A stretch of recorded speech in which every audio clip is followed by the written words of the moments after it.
Nós vamos abrir a nossa Bíblia no Evangelho de Lucas, no capítulo 24.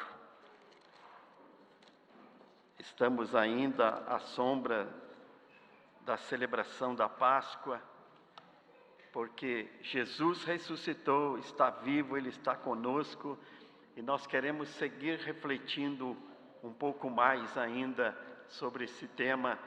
E Lucas, no capítulo 24, dos versículos 36 ao 53, ele tem uma parte dessa história que nos abençoa. Lucas 24, 36 a 53.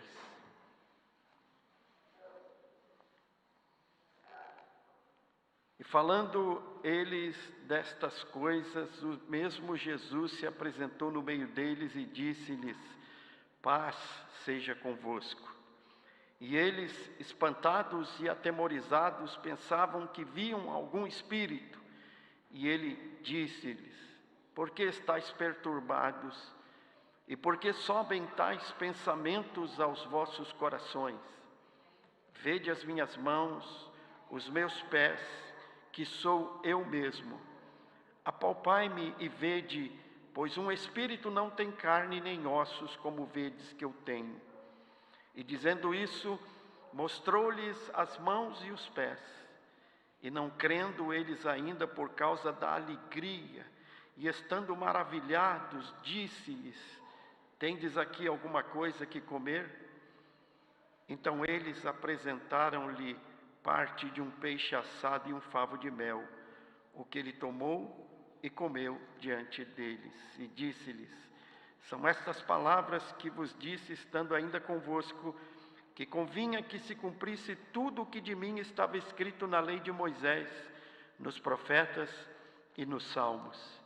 Então abriu-lhes o entendimento para compreenderem as Escrituras, e disse-lhes: assim está escrito, e assim convinha que o Cristo padecesse e ao terceiro dia ressuscitasse dentre os mortos, e em seu nome pregasse o arrependimento e a remissão dos pecados em todas as nações, começando em Jerusalém. E destas coisas vós sois testemunhas. Eis que sobre vós envio a promessa de meu Pai. Ficai, porém, na cidade de Jerusalém, até que do alto sejais revestidos de poder. E levou-os fora até Betânia, e Jesus, levantando as suas mãos, os abençoou. E aconteceu que, abençoando-os, ele se apartou deles e foi levado ao céu. E adorando-o, eles tornaram com grande júbilo para Jerusalém, e estavam sempre no templo, louvando e bendizendo a Deus. Amém. Obrigado, Senhor, por esta porção da Tua palavra. Aplica, ó Deus, aos nossos corações agora o que o Senhor tem para falar conosco. É a nossa oração em nome de Jesus. Amém. Ainda lembrando as palavras do pastor Neitan, que é o pastor iraniano, nascido ali em Teherã e que vive nos Estados Unidos, uma das coisas, além deste pedido dele, que nós orássemos pela nação, porque é isso que a nação carece. Um outro apelo que ele faz é: contem para eles, contem para os iranianos aquilo que Jesus fez na vida de vocês. Compartilhem com eles. Eles são muito parecidos com vocês. Os iranianos têm um temperamento semelhante ao temperamento brasileiro. Segundo ele, até o sabor da comida deles tem o sabor da comida que nós temos aqui. Este carinho que eles têm pelo esporte, particularmente pelo futebol, numa das cidades deles, eu não vou lembrar o nome da cidade agora, mas numa das cidades deles, o time de futebol é verde e amarelo. e eles se intitulam Os Iranianos Brasileiros. E ele citou lá uma série de nomes de pessoas do esporte brasileiro. As pessoas bateram palma para ele, mostrando que realmente isso é uma verdade, que é um povo que gosta de abraço, que gosta de proximidade, um povo caloroso, afetuoso e que ama a Deus e que está buscando a Deus, mas eles procuram sem saber muitas vezes onde encontrar. E Deus tem operado milagres ali que, por falta de pessoas contando o testemunho, eles sonham com o homem de branco que tem as mãos furadas. Eles sonham com Jesus e saem em busca de perguntar quem é Jesus. Então o apelo que ele faz é: orem pelo Irã e contem a história do que Jesus fez por vocês. Eles não estão preocupados com teologia, eles não estão preocupados com a defesa da fé. Não é necessário que vocês cheguem lá fazendo apologia da religião cristã, porque eles estão fartos de religião. Eles receberam por imposição uma religião e eles resistem a esse tipo de imposição, mas eles estão abertos para ouvir a história, para que vocês contem aquilo que o encontro com Jesus proporcionou e realizou na vida de cada um de vocês. Eles vão ouvir se vocês contarem a história, e talvez ele não diga, mas no seu íntimo e no seu pensamento, ele vai pensar: eu quero isso para a minha vida, eu preciso disso. E ele relata, finalizando, dizendo: porque foi isso que aconteceu comigo. Um dia alguém foi à minha casa e falou para minha irmã, para mim, para minha mãe, que Jesus, mais do que um profeta, Jesus é o Salvador. Jesus veio buscar e salvar a todos aqueles que estavam perdidos. Ele, depois de ter ouvido essa história, começou a pensar, e a pessoa que estava ali levou uma Bíblia para eles na língua Parsi, que é a língua que eles falam ali no Irã, que é um persa. É uma língua muito particular daquela região, que difere do árabe, e tem, na época que ele recebeu Jesus, tinha-se pouco acesso a esse tipo de material, mas ele recebeu uma Bíblia, e não sei se, achei exagero o que ele disse, mas ele disse que em 2 noites ele leu o Novo Testamento inteiro. Em 2 noites, de tanta sede que ele tinha de saber quem era Jesus, que se apresentou para ele como o caminho, a verdade e a vida. Ele, no quarto onde estava, se ajoelhou e orou, pedindo que Jesus fizesse na vida dele aquilo que Jesus tinha feito na vida de tantas pessoas que tinham encontrado o Senhor ao longo da trajetória que ele leu ali naquelas páginas do Novo Testamento. Alguns anos depois, ele ficou sabendo que a irmã dele, no quarto do lado, fizera a mesma oração depois de ter lido a Bíblia, e naquele dia ambos receberam Jesus como Senhor e Salvador, porque alguém contou para eles a história, as boas novas do Deus que está em busca daqueles que estão distantes, para lhes trazer vida, para lhes trazer um novo tempo, um novo amanhã, uma nova esperança. O encontro com Jesus, com esses discípulos que estão num lugar fechado. Esse texto que nós lemos conta o momento em que aqueles 2 homens com os quais Jesus se encontrou no caminho do Emaús voltam para Jerusalém.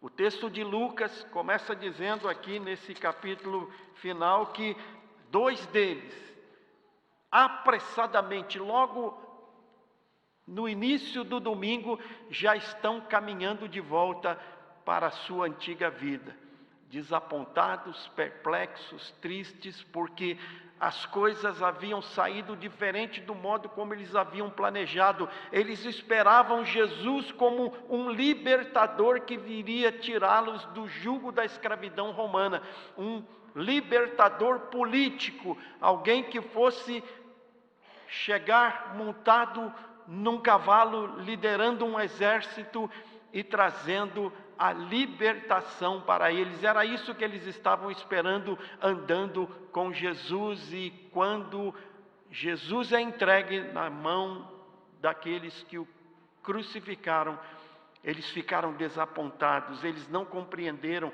eles não entenderam, e eles se colocam apressadamente no caminho de volta, e Jesus os encontra no caminho.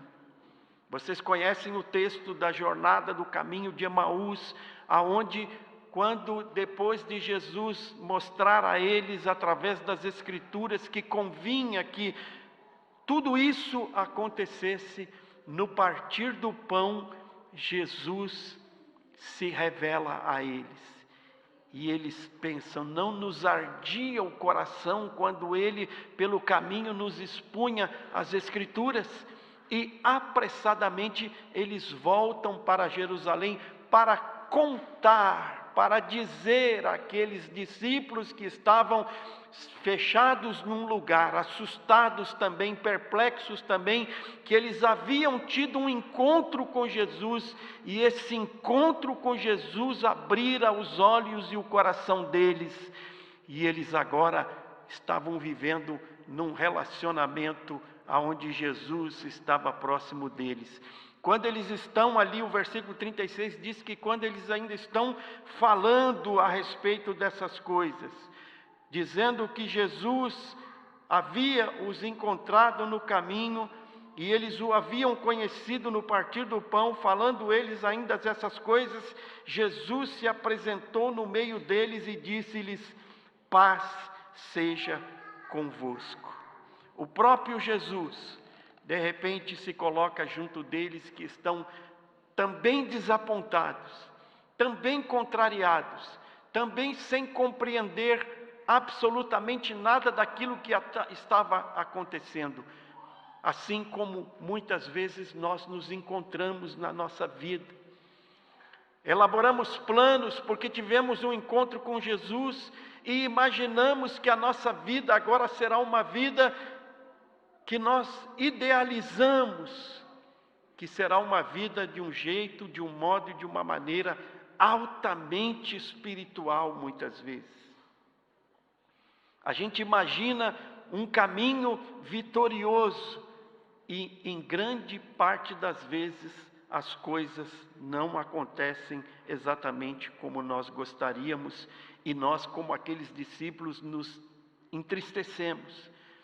Ficamos com medo e perdemos a paz. Jesus faz com que a primeira bênção do Cristo ressurreto sobre aqueles discípulos apresentados é derramar sobre eles a paz do Senhor.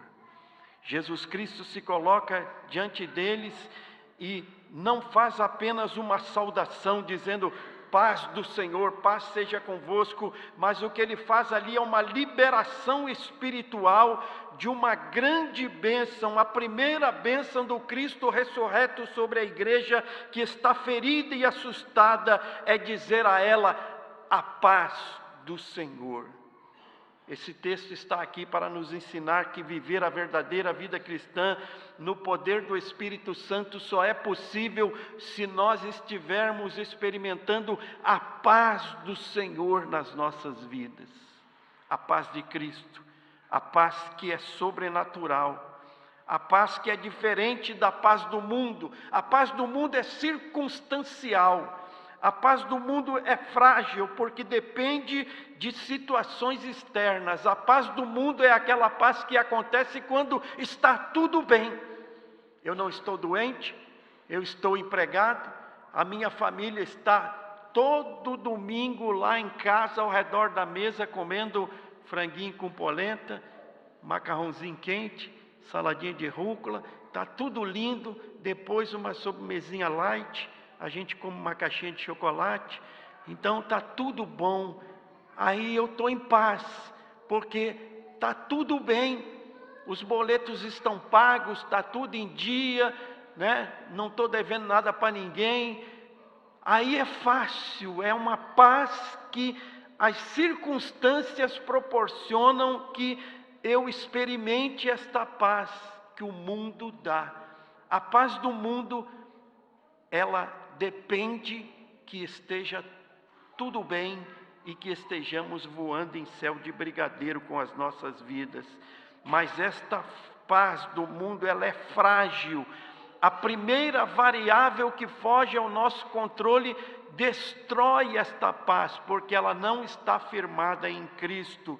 A paz de Cristo, a paz de Deus, ela é constante, ela é profunda, ela é sobrenatural, porque ela nasce da nossa reconciliação com Deus.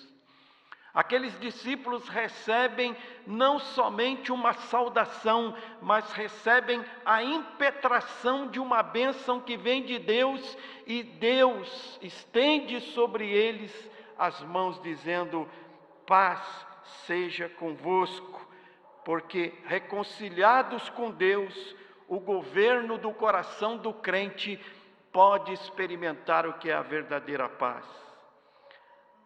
Aqueles discípulos, tanto os 2 que estavam no caminho de Emaús, quanto os demais que estavam reunidos naquela sala de oração, eles recebem aquela paz que lança fora todo o medo. Se você tem andado assustado, andado com medo, talvez o que você esteja precisando nesta manhã é a paz de Cristo na sua vida. Crente em Jesus Cristo não tem medo de assombração, porque ele tem a paz de Cristo no seu coração. A assombração não aparece para ele, porque a paz de Cristo lança fora todo o medo. Quem está em paz com Deus, quem está reconciliado com Deus, vive uma paz que ilumina o entendimento através das Escrituras. No versículo 45 aqui do capítulo 24, o Senhor Jesus abria o entendimento daqueles 2 no caminho de Emaús, e abriu o entendimento destes demais que estavam naquele cenáculo, a fim de que compreendessem as Escrituras, que dizem que convinha que o Cristo padecesse e ao terceiro dia ressuscitasse dentre os mortos. A paz de Cristo faz com que nós nos aproximemos das Escrituras e, além da mera letra, ouçamos a voz de Deus falando conosco. Ela não é apenas um livro, não é apenas uma coletânea de textos, é a voz de Deus falando conosco. Toda a Escritura é inspirada por Deus, apta para nos dar entendimento, compreensão e nos dar direção e nos manter no caminho, independentemente das circunstâncias que estejam acontecendo. 1000 cairão ao teu lado, 10.000 à tua direita, 1000 à tua esquerda, mas tu não serás atingido, porque o Senhor está contigo. O Salmo 91 diz isso.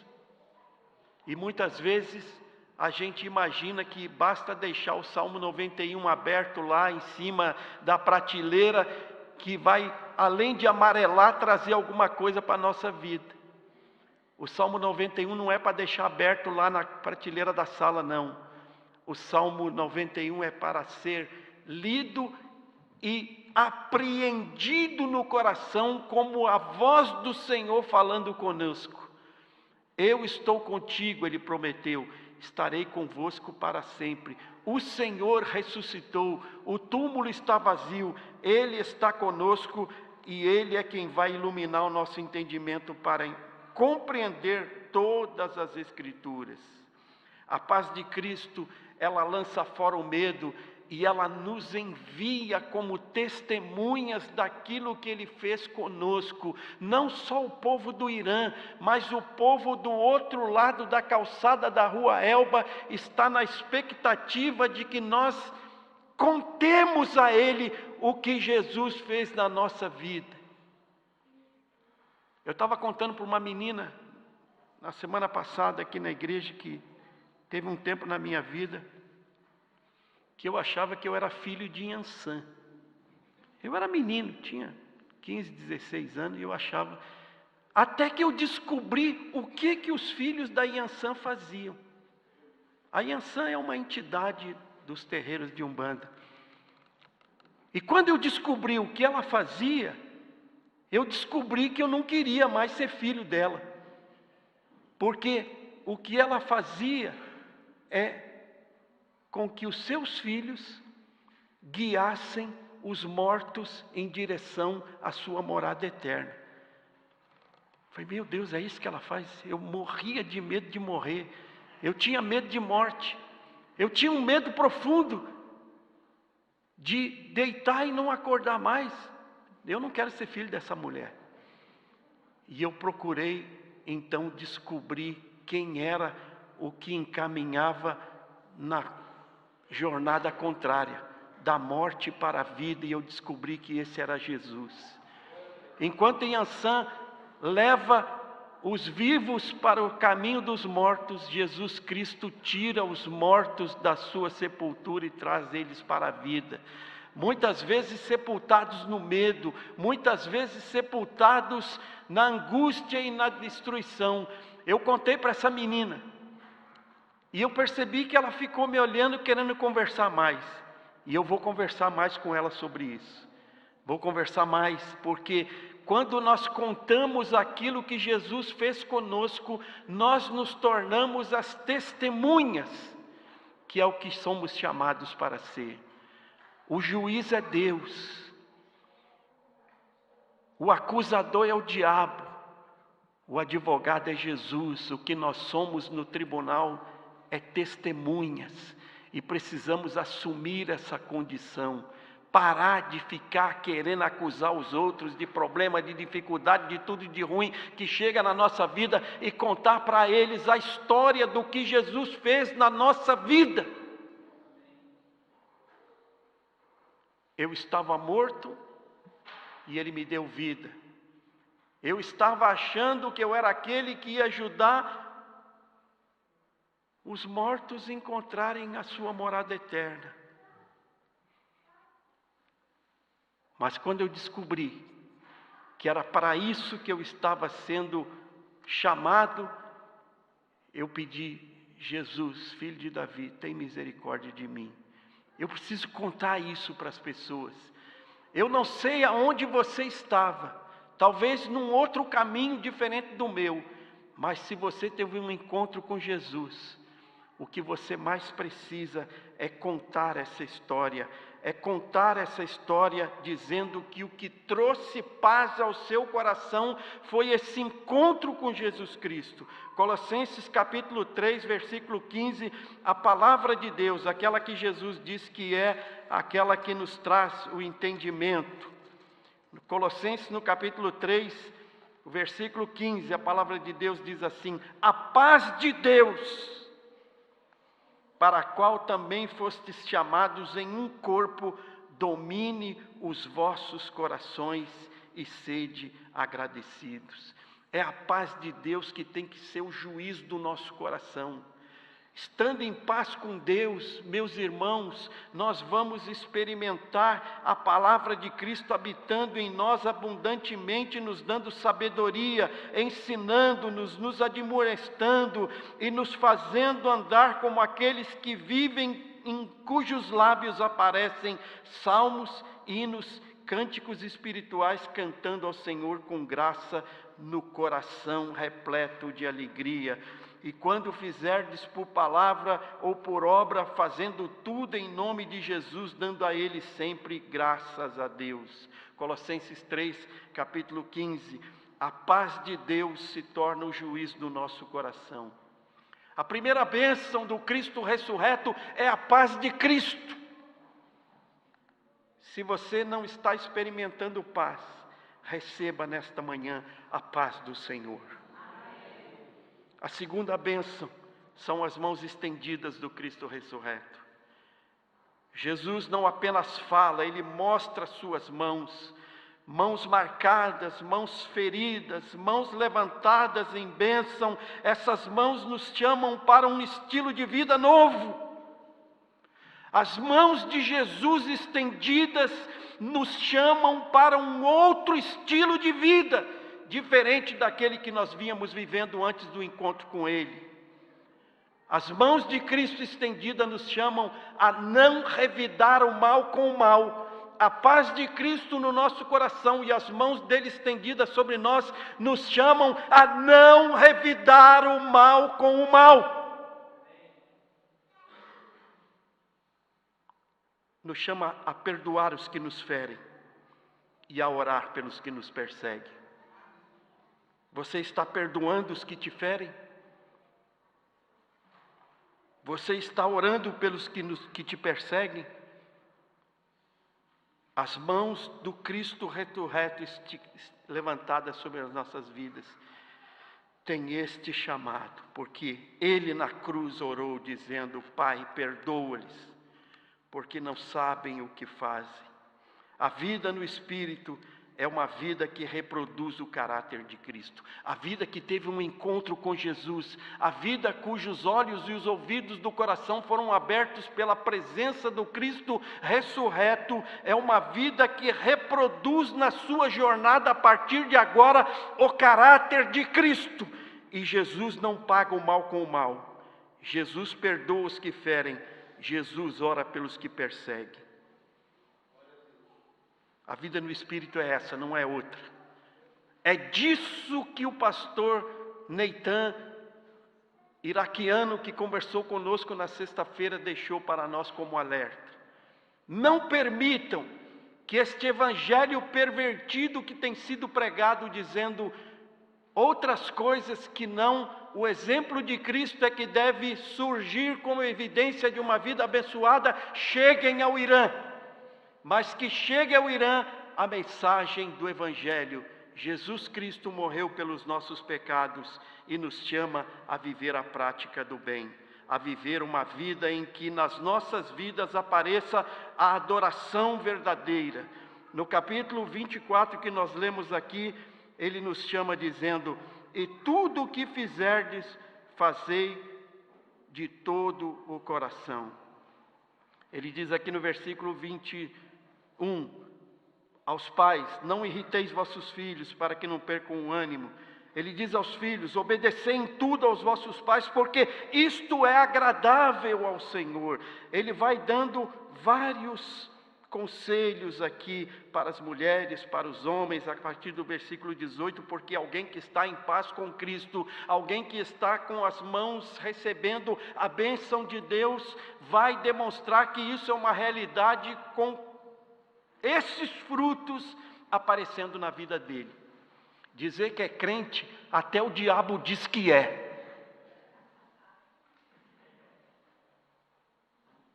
Agora, o crente é isso aqui, ó.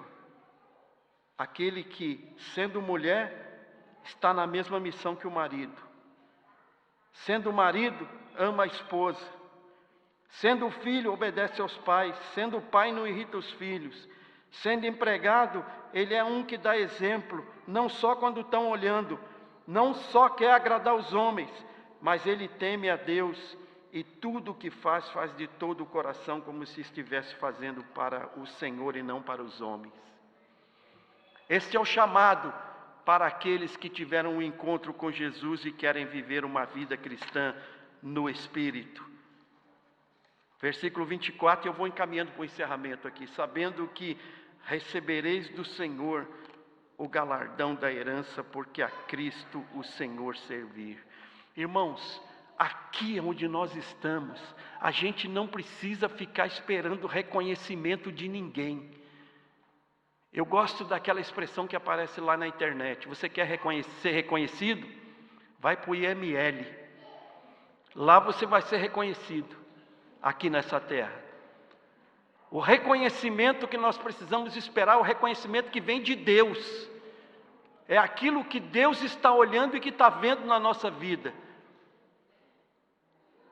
Recebereis do Senhor o galardão da herança. A verdadeira preciosidade será ouvir da voz da boca do Senhor dizendo: vinde benditos de meu Pai, para o reino eterno que vos está preparado antes da fundação do mundo. Porque eu tive fome, você me deu de beber, eu estava nu, você me vestiu. Você quer fazer justiça? Conte que Jesus te vestiu, que Jesus te deu água, que Jesus te tirou da morte, que Jesus te tirou da podridão do pecado e te fez uma nova criatura. Você quer testemunhar? Não revide o mal que te fazem, não pague ferro com ferro, dente por dente, olho por olho. Isso não é o Evangelho de Jesus Cristo. O Evangelho de Jesus Cristo é: perdoa-lhes, porque não sabem o que fazem. Recebereis do Senhor o verdadeiro galardão. O chamado de Deus é para que a gente viva uma vida de adoração verdadeira, uma vida cheia de alegria, uma vida cheia de júbilo, uma vida de comunhão constante com Deus. O capítulo 24 que nós lemos aqui de Lucas, no finalzinho ele diz assim, que aqueles discípulos, depois de terem sido abençoados, capítulo 24, versículo 51, olha aí na sua Bíblia o que diz. E aconteceu que, abençoando-os, se apartou deles e foi levado ao céu. E adorando, eles tornaram com grande júbilo para Jerusalém. E estavam sempre no templo, louvando e bendizendo ao Senhor. O Cristo ressurreto conduz seus discípulos a uma nova dimensão de vida. Uma vida de adoração verdadeira. Versículo 52, adorando eles. A vida de adoração verdadeira é aquela vida que obedece ao que o Senhor mandou fazer. Ele mandou voltar para Jerusalém, eles voltaram, cheios de alegria e cheios de júbilo. Nós somos chamados a ir em direção a este mundo, não como lobos, mas como ovelhas. Assim como Jesus, que se entregou na cruz, nós somos chamados a nos entregar todos os dias, sim. Este é um evangelho, é refletir o amor de Deus, a bondade de Deus, as mãos de Deus levantadas e estendidas. É uma vida de comunhão constante. Diz aqui o versículo 53, estando sempre no templo. O pastor Neitan disse assim: orem pelo Irã, contem a história do que Jesus fez na vida de vocês e aconselhem a eles que procurem uma igreja. A igreja do Irã precisa ser buscada, procurada, porque ela se reúne escondida, mas ela está lá. Mostre para eles onde está a igreja, para que eles possam ter comunhão, bendizendo a Deus, estarem juntos, continuamente na expectativa do Senhor que vem nos buscar. Porque a vida no Espírito não é uma vida isolada. A vida no Espírito não é uma vida distanciada. A vida no Espírito é uma vida vivida em comunidade, em louvor, e em cuja presença do Senhor nós o adoramos diariamente, não vivendo dominados pelo medo, mas experimentando a paz de Deus governando os nossos corações, porque não estamos sozinhos, estamos juntos e o Senhor está conosco. Aleluia! Deixa Cristo transformar sua reação diante das pessoas. Aqui eu já estou fazendo a aplicação do texto. Não se vingue quando você estiver sendo perseguido. Substitua a vingança pelo perdão e a dureza de coração pela misericórdia, porque foi isso que Jesus fez e o encontro com Ele faz isso nas nossas vidas. Busque entendimento espiritual das Escrituras. Ele prometeu que Ele abre o nosso entendimento. Peça, ora. Peça ao Espírito Santo que ilumine a sua mente para compreender a palavra de Deus. Viva uma vida de testemunho, assim como os discípulos de Emaús. Conta o que Jesus fez em sua vida e permaneça em comunhão, em adoração com a sua igreja, com a sua família. Não se afaste da igreja. Uma brasa fora do braseiro, ela vira carvão. E se ela for encontrada na rua, ela só vai produzir sujeira na vida de quem se aproximar dela. Pega um pedaço de carvão na rua, você vai sujar as mãos, vai sujar a roupa, porque ele está ali apagado, ele está ali sujo, envolvido em tudo aquilo que não presta. E o crente é uma brasa que precisa estar na fogueira, precisa estar junto, precisa estar na presença com aqueles que buscam e amam o Senhor todos os dias. Viva no ambiente do louvor, no ambiente aonde a presença de Deus é saudada, louvada e agradecida. Querido, hoje nós somos chamados a viver revestidos da misericórdia, da benignidade, da humildade, da mansidão e da longanimidade que só o encontro com Jesus produz na nossa vida. Como está escrito em Colossenses 3, 12 e 17. Põe ali para nós, querida, para eu caminhar para o encerramento. Deus te abençoe, quem está ali é a Bia, né?